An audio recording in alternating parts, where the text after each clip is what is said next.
ब्रह्म सूत्र के द्वितीय अध्याय के चतुर्थ पाद के अंतिम अधिकरण की चर्चा हम लोग कर रहे हैं। संज्ञा मूर्ति क्लिप्तिस्तु त्रिवृत कुर्वत उपदेशा तदुपदेशात इत्यादि जो सूत्र हैं, इसकी व्याख्या भाष्यकार भगवान ने प्रथम कर दी। फिर सूत्र के द्वारा सूचित जो त्रिवृत करण को बताने वाली श्रुति है, उसका अर्थ भी पाठ व्यत्यय करके भाष्यकार भगवान ने बता दिया। और ये कहा पाठ व्यत्यय करते समय, पाठ व्यत्यय पूर्वक श्रुत्यर्थ बताते समय कि पहले त्रिवृत करण से रूप शब्दित अर्थ का निष्पादन हुआ, अर्थ सृष्टि हुई और बाद में नाम की अभिव्यक्ति हुई। तो बीच में जो ब्रह्म सूत्र को शुरू से अंत तक ठीक ठीक सुन करके उस पर चिंतन करते हैं, याद रखते हैं, तो उन्हें ये जो प्रथम अर्थ सृष्टि और फिर नाम की सृष्टि, ये क्रम बताया गया। इसे देख करके संज्ञा मूर्ति क्लिप्ति सूत्र में भी पहले संज्ञा क्लिप्ति है, फिर मूर्ति क्लिप्ति है, लेकिन यहाँ पर तो सूत्र का भी पाठ भेद हुआ, एक प्रकार से पाठ व्यत्यास हुआ ना। मूर्ति का अर्थ है रूप, उसकी क्लिप्ति यानी व्याकरण पहले, और फिर संज्ञा क्लिप्ति बताई जा रही है। पाठक्रम के अनुसार तो पहले संज्ञा और फिर मूर्ति क्लिप्ति होनी चाहिए। तो ये सुनकर के पूर्व जो सूत्र है देवता अधिकरण में गया हुआ, उसके साथ विरोध की आशंका, सूत्रकार के वचन के साथ भाष्यकार के वचन का विरोध विषयक आशंका आई। हाँ, पाठ व्यत्यय, हाँ हाँ, ये जो संज्ञा क्लिप्ति पहले होना चाहिए ना, लेकिन यहाँ पर मूर्ति क्लिप्ति पहले बताई, तो ये पाठ व्यत्यय हुआ। हाँ, सूत्र में भी, हाँ, तो सूत्र में भी पाठ व्यत्यय ही करके अर्थ निकल रहा है। हाँ,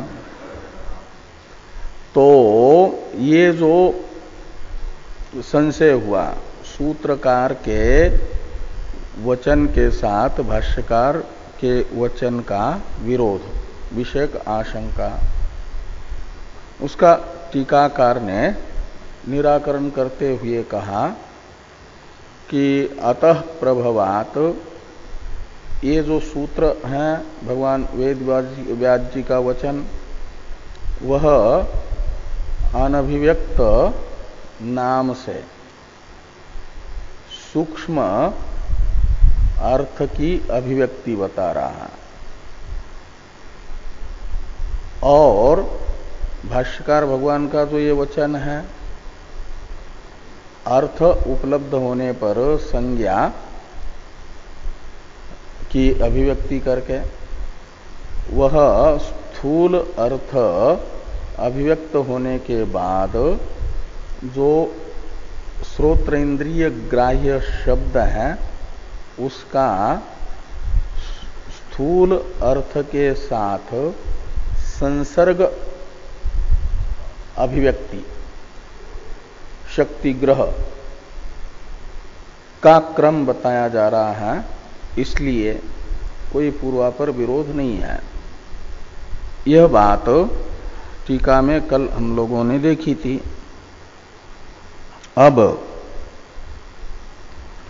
भाष्य में जो अनेन च अज्ञादि उदाहरणेन इत्यादि वाक्य है, इसकी अवतरण टीका है ननु अज्ञादीनां तेजसानां येव श्रुतौ उदाहरणात् भूजलयोः त्र्यात्मकत्वं न विवक्षितम् इत्यत आह अनेन च इति। तो ननु अज्ञादीनां तेजसानां एव श्रुतौ उदाहरणात् भूजलयो त्र्यात्मकत्वं न विवक्षितम्, ये शंका है। कहते हैं श्रुति ने जो त्रिवृत करण का उदाहरण दिया है, वो दिया अग्नि, आदित्य, चंद्रमा और विद्युत का। ये चारों के चारों तेज विशेष हैं। इसलिए तेजस जो द्रव्य हैं, उन्हीं के त्रिवृतकरण का उदाहरण श्रुति में होने से ऐसा लगता है कि श्रुति को केवल तेज का ही त्रिवृतकरण विवक्षित है और पृथ्वी तथा जल का त्रिवृतकरण विवक्षित नहीं है। यदि विवक्षित होता तो चार उदाहरणों में एक आध उदाहरण जल का, एक आध उदाहरण पृथ्वी के भी त्रिवृतकरण का श्रुति देती, या और दो उदाहरण रखती, चार ये तेज के जैसे के तैसे रख करके। लेकिन जल तथा पृथ्वी के त्रिवृतकरण का एक भी उदाहरण न दे करके चार चार उदाहरण तेज के ही त्रिवृतकरण के दे करके श्रुति में ऐसा प्रतीत हो रहा है कि पृथ्वी और जल का त्रिवृतकरण अविवक्षित है और तेज का ही त्रिवृतकरण विवक्षित है।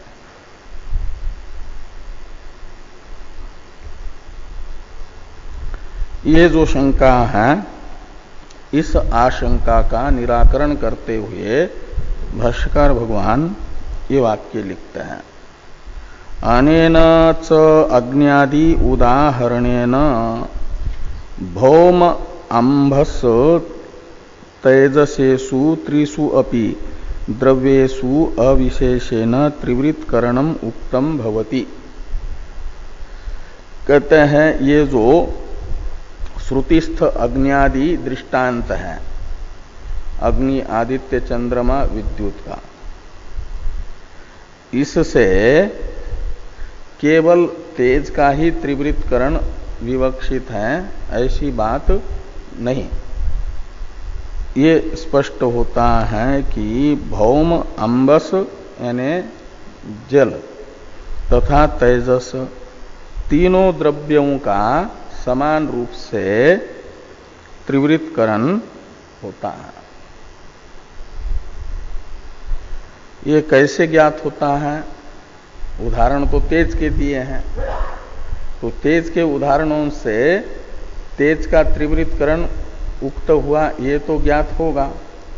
पृथ्वी और तेज जल का भी त्रिवृतकरण उक्त हुआ, ये कैसे ज्ञात होगा? ये जो प्रश्न होगा, इस प्रश्न का उत्तर देते हुए ये बताया कि उपक्रमोपसंहारयोः साधारणत्वात्, कहते त्रिवृतकरण का जो प्रकरण है, उस प्रकरण का उपक्रम और उपसंहार देखते हैं तो वह केवल तेज विषयक ही नहीं है। तेज उपक्रम में केवल तेज के त्रिवृतकरण की मात्र चर्चा नहीं है, उपसंहार में भी केवल तेज के त्रिवृत करण की मात्र चर्चा नहीं है,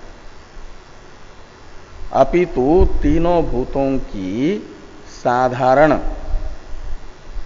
रूप से त्रिवृत करण की चर्चा है, उपक्रम है, और उपसंहार भी है। इसलिए उपक्रम तथा उपसंहार साधारण त्रिवृत करण विषयक होने के कारण इन उदाहरणों से तीनों का भी त्रिवृत करण उक्त हो जाता है। ये भाष्कर भगवान कहते हैं। इसलिए भाष्कर भगवान को श्रुतियों का आलय कहा जाता है। श्रुति स्मृति पुराणानाम आलय। भाष्कर भगवान का भी चिंतन वहां पूरे छांदोग्य उपनिषद के 6 अध्याय के त्रिवृत करण 2-3 खंडों में है। उसका उपक्रम कैसे है, उपसंहार कैसे है, ये सारा जो बुद्धि में सहसा नहीं आता, मात्र शास्त्र में ही विचरण हमेशा बुद्धि का होता रहेगा, वही चिंतनीय विषय होगा, तभी ऐसा हो पाता है, नहीं तो नहीं। तो कहते उपक्रम उपसंहार साधारण है, तीनों भूत विषयक है। कैसे उपक्रम उपसंहार में मात्र तेज विषयकत्व ही नहीं है, अपितु भूतत्रय विषयकत्व है। इसे स्पष्ट कर रहे हैं। इसको बंद कर दो, या तो बाहर जाकर के सुन लो अपना। ये एक बार कहने के बाद याद रहना चाहिए, पाठ के अंदर जो है फिर हमको बार बार कहना पड़ता है। ये सब कठिनाई रोज के लोगों को भी। एक बार सूचना देने पर स्वयं बंद करके आ सकते हैं।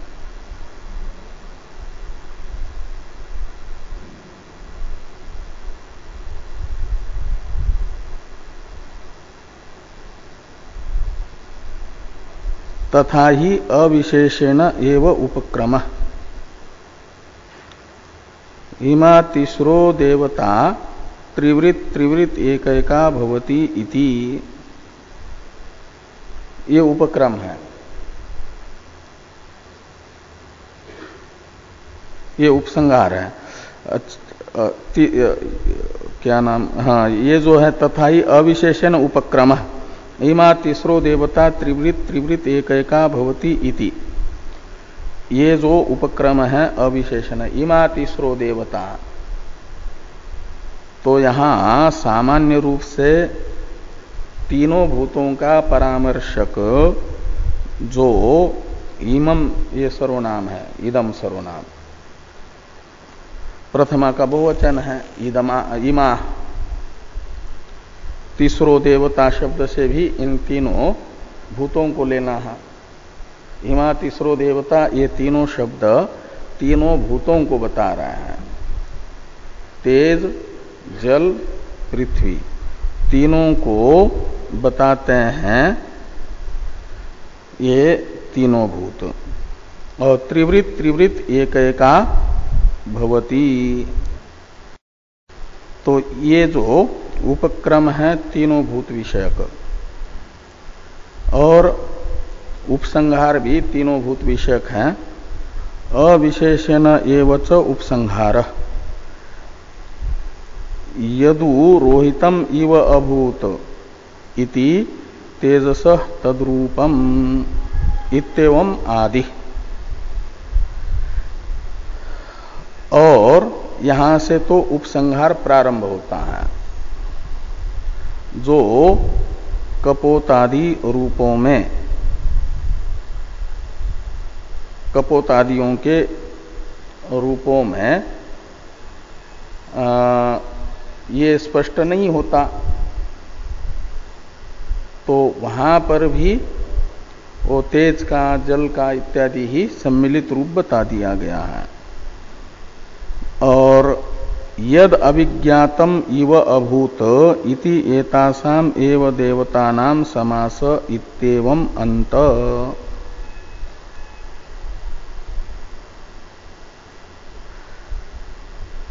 तो यद अविज्ञातम इव अभूत,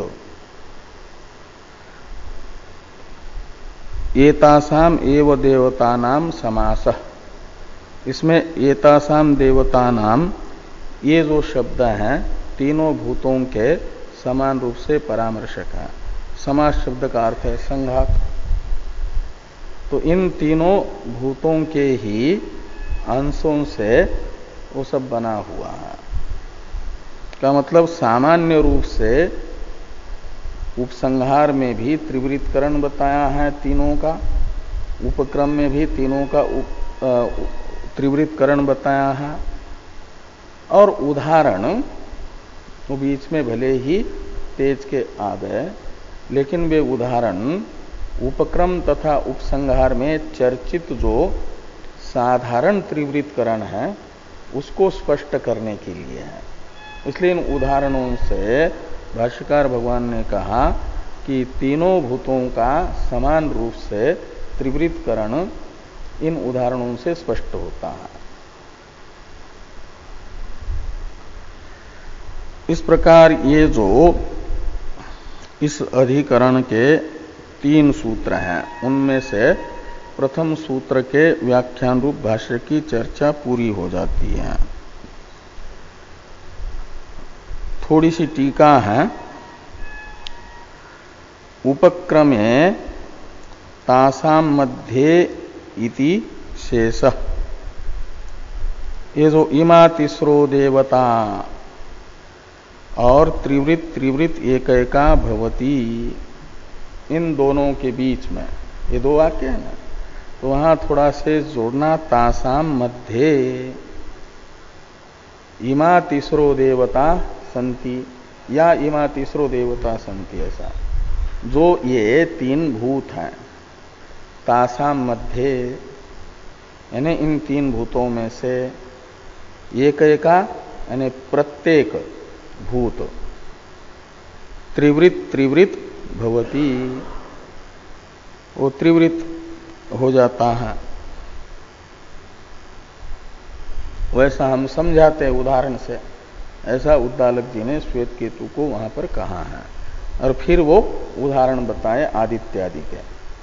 आगे हैं यत कपोत रूपादिकम कृष्णत्वादि विशेषाकारेण विज्ञातम इव भवति तद्देवतानां समुदाय रूपम इत्यर्थ।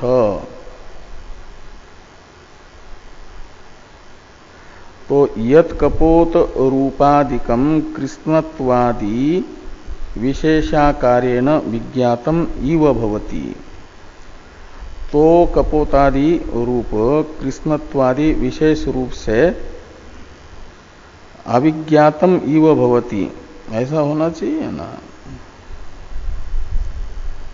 वहां पर भी यद अविज्ञातम इव अभूत, ऐसा है ना उपसंहार में। विशेषाकारेण अविज्ञातम इव भवति, ऐसा वो न दीर्घ होना चाहिए। हाँ, तो यहां पर भी टीका में हाँ तो दीर्घ है न में आकार दीर्घ, हाँ तो दीर्घ ही होना चाहिए, दीर्घ ही होना चाहिए। यहाँ अलग अलग छपा है ना, रस्व है न का, दीर्घ होना चाहिए, एक साथ छपे और दीर्घ। हाँ णा यानी दीर्घ की मात्रा लगाने से उसमें से अविज्ञातम इव ऐसा निकलेगा। यत कपोत रूपादिकम कृष्णत्वादि विशेषाकारेण अविज्ञातम इव भवति तद्देवतानां समुदाय रूपम इत्यर्थ। वह इन तीनों भूतों का संघात रूप है, समास रूप। वो जो श्रुति में आया ना अंत में, यद अभिज्ञातम इव अभूत एतासाम एव देवतानाम समास इति, इस श्रुति का अर्थ किया है टीका में टीकाकार ने। ये कहा कि कपोतादि रूपों में जो कृष्णत्वादि विशेष रूप से अज्ञात है, निर्धारण नहीं हो पा रहा है, वो समझना इन तीनों भूतों का संघातात्मक रूप है।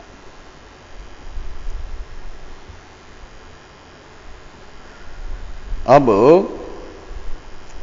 इस अधिकरण के द्वितीय सूत्र के द्वारा व्यावर्त्य जो शंका है उसका विषय बताया जा रहा है।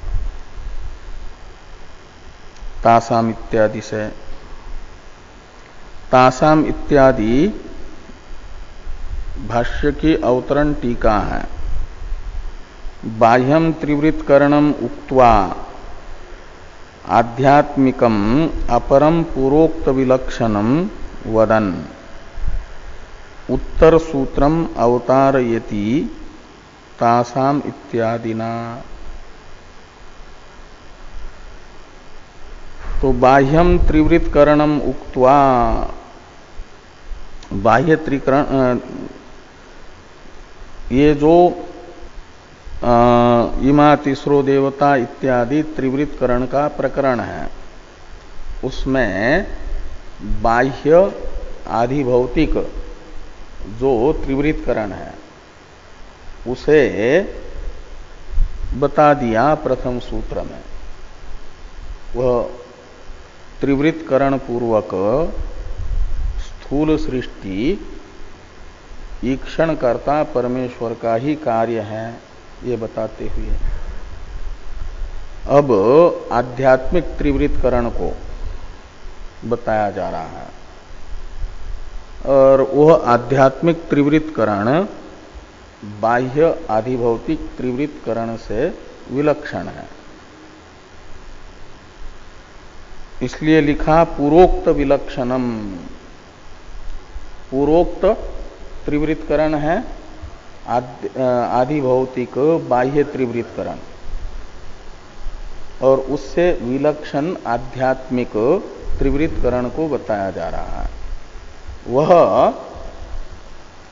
आध्यात्मिक त्रिवृत्करण कोई सूक्ष्म भूतों का दो दो विभाग करके फिर दूसरे के दो दो विभाग करके पूर्व वाले में मिलाने जैसा नहीं है, अपितु स्थूल तेज जल और अन्न का ही प्रकार त्रय कथन है। त्रिवृत भवन है वो, ये त्रिवृत, वहां तो तीन भूतों को, सूक्ष्म तीन भूतों को आपस में मिलाना था, वो त्रिवृत्करण था। और आध्यात्मिक त्रिवृत्करण में तो जो त्रिवृत्कृत आधिभूत है वही अध्यात्म में शरीर में जा करके तीन प्रकार के बन जाते हैं, वो त्रिविध बन जाते हैं।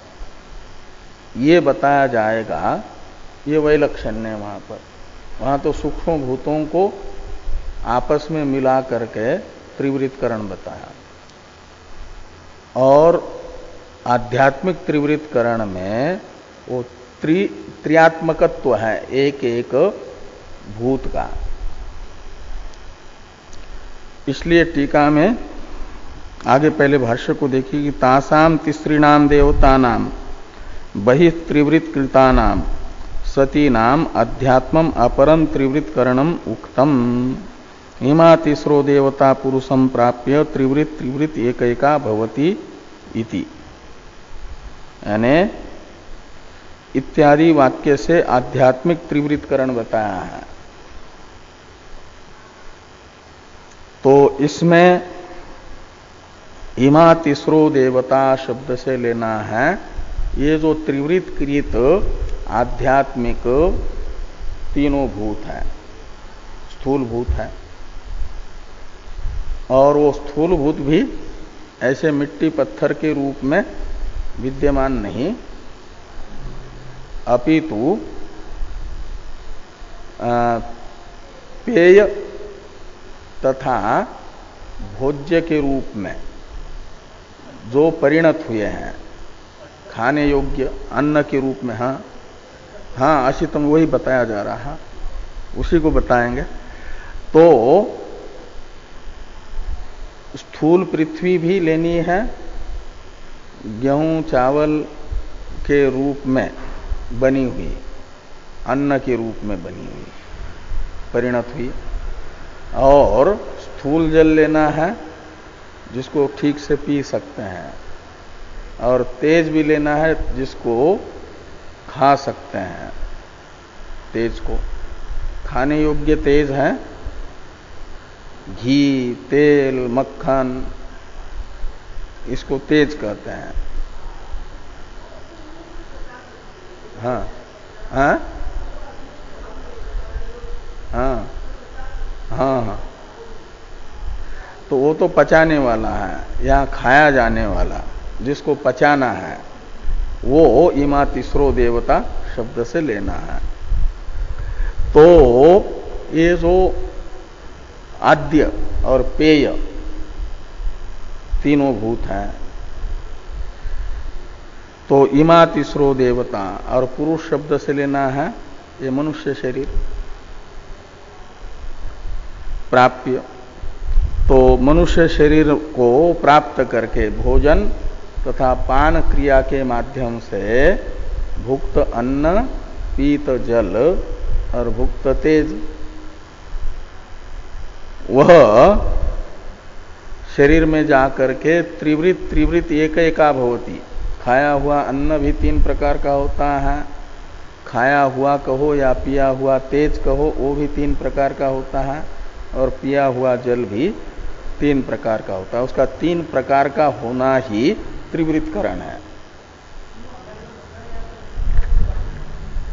3 प्रकार बन जाते हैं अलग अलग, उसको कहा जा रहा है। तो इमा तीसरो देवता पुरुषम प्राप्य त्रिवृत एक एका भवती। तद इदानीम आचार्यो, तो इसमें पुरुष शब्द का पहले अर्थ करते हैं टीकाकार। श्रुतिस्थ पुरुष शब्द का अर्थ कर रहे हैं पुरुष शरीरम प्राप्य, यानी मनुष्य शरीर को प्राप्त करके एक एका त्रिवृत भवती कार्यत्रयात्मना भवती इत्यर्थ। वहां त्रिवृतकरण होना है 3 कार्य के रूप में विभक्त हो जाना, वो सब बताया जाएगा सूत्र में। आगे है भाष्य में कि तद इदानीम आचार्यो यथाश्रुति एव उपदर्शयति आशंकितम कंचित दोषम परिहरिष्यन्। आशंकितम कंचित दोषम परिहरिष्यन्, ये आचार्य का विशेषण है। इदानीम आचार्यो यथाश्रुति तद उपदर्शयति, ये एक वाक्य है। तो भगवान भाष्यकार यहां पर आचार्य शब्द का प्रयोग कर रहे हैं, तो सूत्रकार, आचार्य शब्द से सूत्रकार को लेना। भाष्य में जब भाष्यकार भगवान आचार्य शब्द का प्रयोग करते हैं तो सूत्रकार के लिए, इसलिए सूत्रकार है भगवान वेद व्यास जी। तो आचार्य यानी सूत्रकार, भगवान सूत्रकार आचार्य है। वे क्या कर रहे हैं, तो इदानीम यानी द्वितीय सूत्र से, प्रथम सूत्र की रचना हो गई, द्वितीय सूत्र की रचना करके क्या कर रहे हैं, तो तत् यथाश्रुति उपदर्शयति। तो तत् का अर्थ है आध्यात्मिक त्रिवृतकरण। पूर्वोक्त त्रिवृतकरण से विलक्षण जो आध्यात्मिक त्रिवृतकरण है, जो भुक्त अन्नादि का कार्यत्रयात्मना भवन रूप, उसको यहां तत् शब्द से लेना, तत् इस सर्वनाम से आध्यात्मिक त्रिवृतकरण को। भगवान सूत्रकार उपदर्शयति, आचार्य उपदर्शयति का अर्थ है। तो सूत्रकार बता रहे हैं, क्या वो अपने मन से ही कल्पना करके बता रहे हैं या प्रमाण के आधार पर बता रहे? कहते प्रमाण के आधार पर। वो प्रमाण है श्रुति, इसलिए यथा श्रुति ये वो उपदर्शयति, एवकार स्वयं की कल्पना से कल्पना का व्यावर्तक है। अपने मन गणंथ आध्यात्मिक त्रिवृत करण को भगवान सूत्रकार नहीं बता रहे हैं, अपितु श्रुति के द्वारा प्रदर्शित जो भुक्त अन्नादि का कार्य त्रयात्मना भवन है, श्रुति के द्वारा प्रदर्शित, उसी को बता रहे हैं द्वितीय सूत्र से। ये तद इदानीम आचार्यो यथा श्रुत्येव उपदर्शयति का अर्थ है। तो आचार्य कैसे हैं, तो आचार्य की विशेषता बताई जा रही है। ये विशेषण, बाकी जितने पद है वो एक आचार्य के विशेषता को बताने वाले हैं कि आसंकितम कंचित दोषम परिहरिष्यन आचार्य, ऐसा अन्वय करना। जो आसंकित कुछ दोष विशेष है उसका परिहार करने वाले जो भगवान सूत्रकार हैं, वे उस दोष का आशंकित दोष का परिहार करते हुए आध्यात्मिक त्रिवृत करण को श्रुति के अनुसार द्वितीय सूत्र से बताते हैं। तद इदानीम आचार्यो यथा श्रुत्येव उपदर्शयति आशंकितम कंचित दोषम परिहरिष्यन।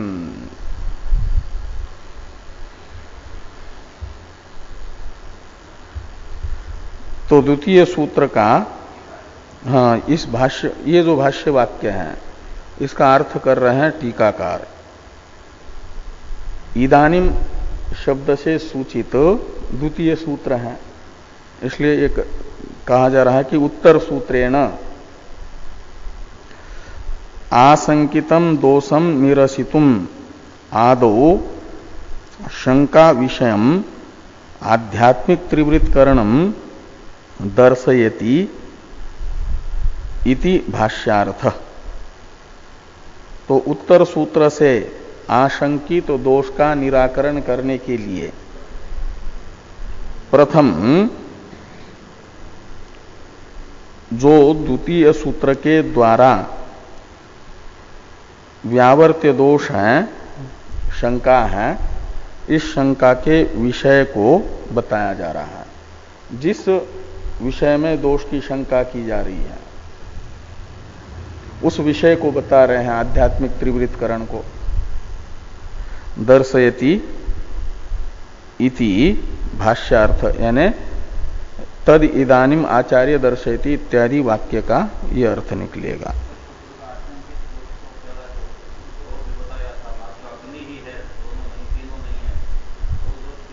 नहीं, ये कि ये जो हैं आध्यात्मिक त्रिवृत्करण में उत्तर सूत्र के द्वारा आशंकित दोष का, जिस दोष का निराकरण करना है वो दोष कौन सा है, ये पूछ रहे हैं आप? हैं? हाँ, उत्तर सूत्र तो है द्वितीय सूत्र, और उस सूत्र के द्वारा जिस दोष का निराकरण करना है, यानी उत्तर सूत्र है आशंकित दोष का निराकरण करने के लिए। और वो आशंकित दोष क्या है जिसका निराकरण करना है, तो वो है कि ये बताया जा रहा है कि श्रुति ने जो आध्यात्मिक त्रिवृत्करण बताया है वह आदि भौतिक त्रिवृत्करण से विलक्षण है, वैसा नहीं है। त्रिवृत्करण से तो सहसा हमारी बुद्धि में आता है कि वो त्रिवृत्करण होता है सूक्ष्म भूतों का, वो दो विभाग करके फिर वो दो दो एक सब करके पंचीकरण कहो त्रिवृत्करण कहो, वो वैसा होता है। लेकिन ये आध्यात्मिक त्रिवृत्करण तो वैसा है नहीं, तो यहाँ त्रिवृत्करण कैसे कहा जा रहा है? इसलिए कहा जा रहा है कि वहां त्रिवृत्करण का स्वरूप श्रुति ने कुछ विलक्षण बताया हुआ है, पूर्व से विलक्षण है वो, वैसा ही त्रिवृत्तकरण नहीं है जैसा समझे हैं।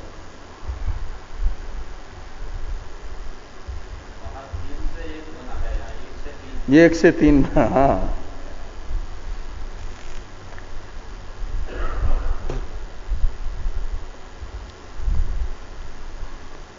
तो द्वितीय सूत्र का उच्चारण किया जाए। मांसादि भौमम यथा शब्द मितरयोश्च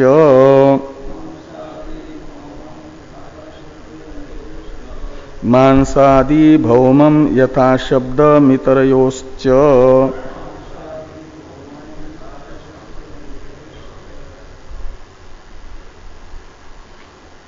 तो मांसादि भौमम यथा शब्दम इतरयोः च ऐसे 5 पद हैं। इनमें इतरयोः इससे तो लेना है पृथ्वी से इतर जो जल और तेज है। पीत तथा भुक्त एवं पीत जल तथा तेज, ये इतर शब्द से लेना। और मांसादि शब्द से लेना है, मांस शब्द से तो मांस ही लेना है जो शरीर में है। 7 धातुओं में एक मांस नाम का धातु भी है ना। और आदि शब्द से ग्राह्य है बाकी 2, ये तो मध्यम है। जो आशित अन्न के 3 भाग बताए हैं उसमें से 2 पुरुष और मन। मांस मध्यम अंश का है तो भुक्त अन्न के स्थूल अंश तथा सूक्ष्म अंश का जो कार्य है उस कार्य को आदि शब्द से लीजिए। इसलिए मांसादि में आदि शब्द ग्राह्य अन्य 2 हो गए पुरुष और मन। तो मांसादि शब्द से लेंगे 3 को। जैसे जन्माद्यस्य यतः में जन्मादि में आदि शब्द से और 2 को लेकर के जन्म स्थिति लय, ये 3 को लिया जाता है, जन्म स्थिति भंग। ऐसे यहां मांसादि का अर्थ है मांस, पुरुष और मन। और भौमम शब्द का अर्थ है भूमि कार्य। भूमि शब्द का अर्थ है पृथ्वी, जिसको अन्न कहा है छांदोग्य में। और कार्य अर्थ में अण प्रत्यय भूमि शब्द से होकर के भौम शब्द बन जाता है। भूमेः विकारः भौम, भौमम ऐसा भूमि का कार्य। और भूमि शब्द से लेना अन्न को जो खाया जाता है। तो भुक्त जो अन्न वो है भूमि, और भौम शब्द का अर्थ है उसका कार्य कौन है तो मांस आदि। मांस, पुरुष और मन ये खाए हुए पृथ्वी का कार्य है। ये भौमम मांसादि का अर्थ निकलेगा। कहिए आपको कैसे ज्ञात हुआ? तो यथा शब्दम, कहते हैं हम भौम कह रहे हैं मांस, पुरुष और मन को शब्द के अनुसार। शब्द ऐसा ही बता रहा है। शब्द यानी वेद वचन। वो है अशितम अन्नम त्रेधा विधीयते यो अस्य स्थविष्ट धातु तत्पुरुषम पुरुषम भवति, ऐसा आता है। मध्यम मांसम, और जो सूक्ष्म अणु होता है वह मन बनता है, तन मनो भवति। ये जो श्रुति वचन है उसे लेना यथा शब्दम में शब्द से, शब्द से है ना। यथा शब्दम में शब्द का अर्थ है अन्नम अशितम त्रेधा विहीयते इत्यादि श्रुति। वो शब्द है, और यथा का अर्थ है उसी के अनुसार। शब्दम अनतिक्रम्य यथा शब्दम बनता है, जैसे यथाशक्ति कहते हैं ना, ऐसे यथा शब्दम कहते हैं। वेद का अतिक्रमण करके हम नहीं बता रहे हैं, वेदानुसार बता रहे हैं।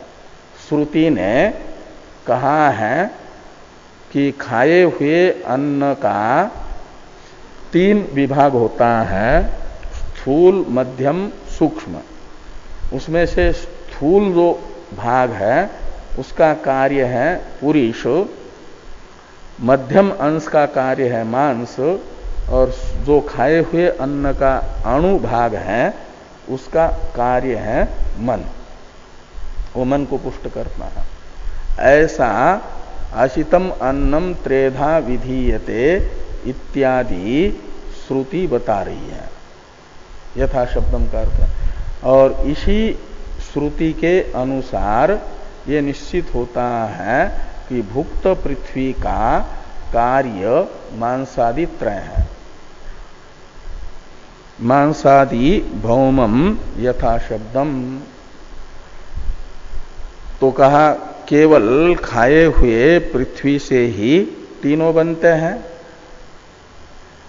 और तेज और जल का क्या होता है, तो कहते इतरयोश्च, कहते जैसे भुक्त पृथ्वी के ये 3 कार्य है मांसादि, ऐसे इतरयोश्च, इसमें इतरयो द्विवचन है। इतर शब्द का अर्थ होता है उक्त से अन्य, तो उक्त है भुक्त पृथ्वी का कार्यत्रय। भुक्त पृथ्वी हो गई उक्त, उससे इतर 2, वो रह गए भुक्त तेज और पीत जल, उनको इतरयो शब्द से लेना। खाया हुआ तेज और पिया हुआ जल, उसके भी यथा शब्दम को इधर भी लेना। यथा शब्दम कार्यत्रयम भवति, ऐसे लगाना। वो 3 कार्य इनके भी होते हैं। पीत जो जल है उसके भी 3 अंश बनते हैं, स्थूल, मध्यम, सूक्ष्म।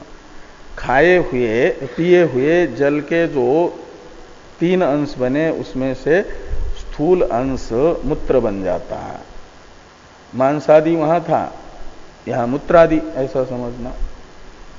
स्थूल अंश मूत्र और मध्यम अंश जो है वो बन जाता है लोहित, हाँ। और जो सूक्ष्म अंश है वो प्राण, प्राण को पुष्ट करता है। तो इस प्रकार ये पीत जल भी 3 रूपों से अभिव्यक्त हुआ। कार्यत्रयात्मना भवन हुआ पीत जल का भी। ऐसे भुक्त जो तेज है, खाया हुआ घी, तेल आदि का भी स्थूल, मध्यम और सूक्ष्म, ये 3 भाग बनेंगे पाचन प्रक्रिया से। और ये जो स्थूल है उससे अस्थि बन जाती है, स्थूल अंश से हड्डी तेज के। मध्यम अंश से बन जाती है मज्जा, और सूक्ष्म अंश से वाणी। तो इस प्रकार ये इतर शब्द से ग्राह्य पीत जल और भुक्त जो तेज है इनका भी यथा शब्दम, वहां जो आया है पीता आपह त्रेधा विधीयन्ते इत्यादि वचनों से यथा शब्द से उनको लेना। पीत जल के 3 विभाग को बताने वाला जो वचन है श्रुति का, ऐसे खाए हुए तेज के 3 विभाग को बताने वाला वचन यथा शब्दम से लेंगे। तो श्रुति के अनुसार ही पीत जल तथा भुक्त तेज भी कार्यत्रयात्मना प्रकट होता, वहां बनता है। ये आध्यात्मिक त्रिवृत्तकरण है, वो पूर्व से विलक्षण है।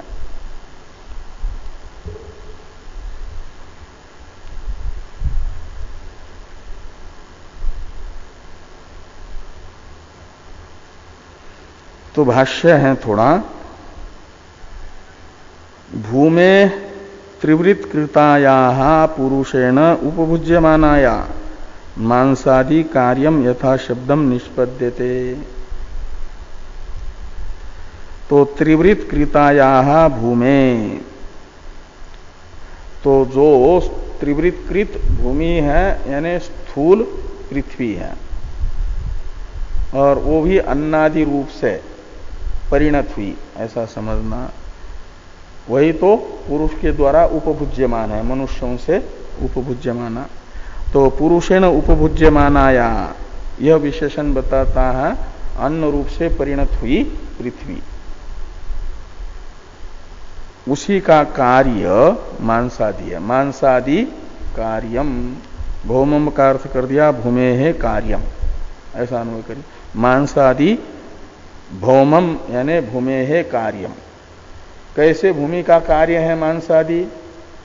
तो पुरुषेन उपभुज्यमानाया त्रिवृत कृताया भूमे कार्यम मांसादि, ऐसा लगाना। कहीं आपको कैसे ज्ञात हुआ? तो कहते यथा शब्दम निष्पद्यते, यानी श्रुति के अनुसार खाए हुए अन्न के ये मांसादि कार्य निष्पन्न होता है, ये श्रुति बताती है। तो यथा शब्दम को ही स्पष्ट करते हुए तथा ही श्रुति इत्यादि बताई जा रही है कि तथा ही श्रुति अन्नम असितम त्रेधा विधीयते तस्य यः स्तविष्टो धातु तत्पुरुषम भवति यो मध्यम तन्मांसम यो अनिष्ठ तन्मनः इति, यानी ये श्रुति है यथा शब्दम में शब्द से ग्राह्य, और त्रिवृत कृता भूमि रेव इत्यादि भाष्य की अवतरण टीका है। ननु अन्नमयम मांसादि कथम भौमम इत्यत आह त्रिवृत कृता भूमि रेव इति। कहते मांसादि तो अन्नमय है, क्या मतलब अन्न का कार्य है।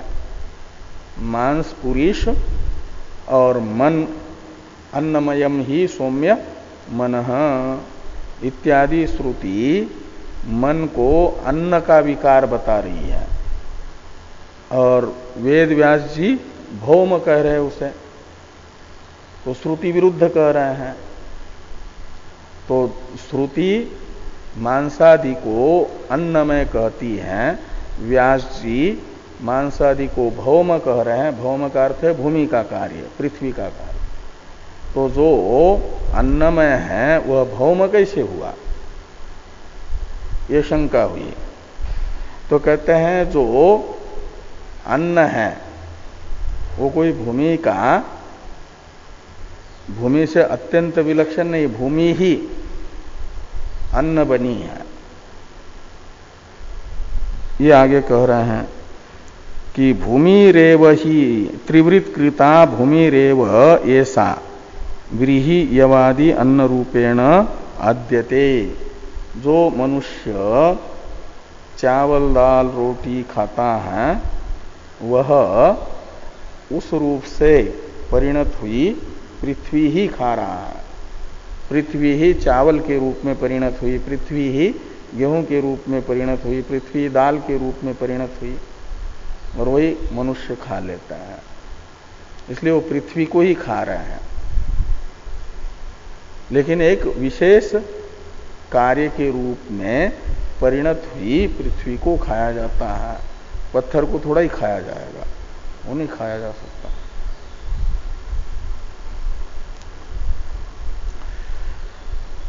तो भूमि रेव ऐसा व्रीहि यवादि अन्न रूपेण अद्यते इति अभिप्राय।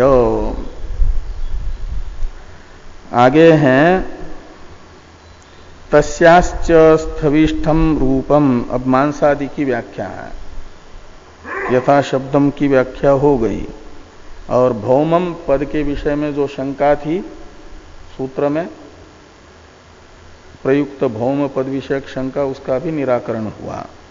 यानी पदार्थ पर किया गया जो आक्षेप है उसका समाधान। अब मांसादि में आदि शब्द से ग्राह्य अर्थ को बताया जा रहा है। तस्याश्च स्थविष्टम रूपम पुरुष भावेन बहिर्निर्गच्छति। तस्या यानी भूमे, भुक्त जो पृथ्वी है गृह्यवादी रूपा, उसका जो पाचन क्रिया से बना हुआ स्थविष्ट रूप है, स्थूल अंश है, वह मल बन करके बाहर निकल जाता है। पुरुष कहते हैं मल को।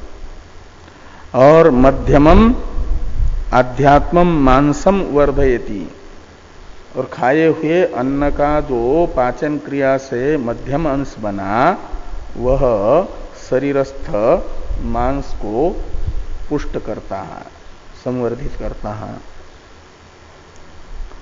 और जो खाए हुए अन्न का सूक्ष्मतम भाग है, अनिष्ठम तो मनः, यानी मन को पुष्ट करता है। मन तो अपंचकृत पंच महाभूतों के सम्मिलित सत्व गुण का परिणाम है, और ये तो स्थूल अन्न है खाया हुआ।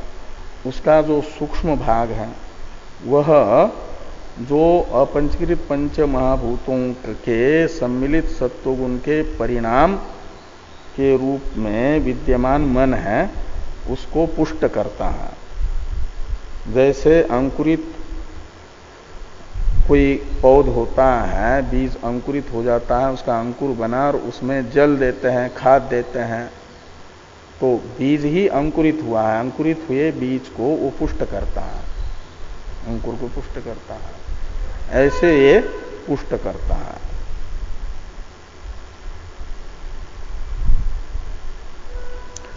तो जैसे ये भुक्त पृथ्वी के 3 कार्य हुए आध्यात्मिक, बस इन 3 कार्य के रूप में भुक्त स्थूल पृथ्वी का परिणत होना ही एक प्रकार से आध्यात्मिक त्रिवृत्करण है।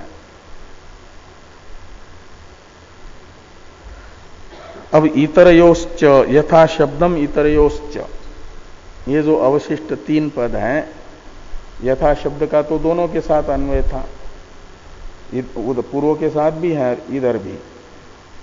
इसकी व्याख्या है एवं इतरयोहो यानी अप तेजसो यथा शब्दम कार्यम अवगंतव्यम।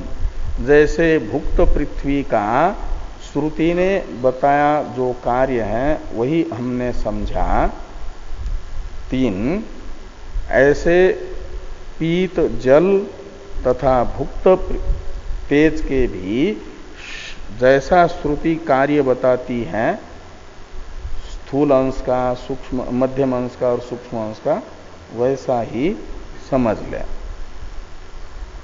ये यहां पर कहा कि एवं इतरयोः अप तेजसोर यथा शब्दम कार्यम अवगंतव्यम।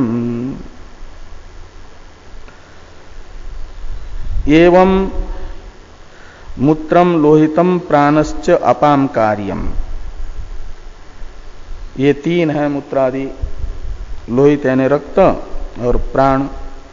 ये पीत जो जल है उसके क्रमतः स्थूल मध्यम एवं सूक्ष्म अंश के कार्य हैं। और तेज का, भुक्त जो तेज है उसके स्थूल मध्यम एवं सूक्ष्म अंश के कार्य हैं अस्थि मज्जा वाक तेजसः कार्यम, ऐसा लगाना। ये भुक्त जो तेज है घृतादि, उसका कार्य है स्थूल अंश का अस्थि और मध्यम अंश का मज्जा और सूक्ष्म अंश का वाक। इस प्रकार ये द्वितीय सूत्र की चर्चा पूरी हो जाती है। क्या कह रहे? अच्छा, एक वाक्य टीका में है। हाँ, टीका को देखिए। ये कहा ना कि जल का कार्य प्राण है, तो प्राण तो यद्यपि वायवात्मक है, आध्यात्मिक, वो जल का कार्य कैसे होगा? तो जैसा मन के विषय में बताया था, वो पुष्ट होता है, इतना समझना। तो प्राणस्य वायोः अपकार्यत्वम औपचारिकम द्रष्टव्यम। औपचारिक है यही कि प्राण को पिए हुए जल के सूक्ष्म अंश से पुष्टि मिलती है, इसलिए उसे कहा जा रहा है जिससे पुष्टि मिल रही है उसका कार्य, वो औपचारिक कार्य यानी गौण कार्य हुआ। मन भी औपचारिक ही कार्य है। तृतीय सूत्र से व्यावर्त्य शंका को बताया जा रहा है अत्राह इत्यादि से। इस पर चर्चा हम लोग कल करते हैं।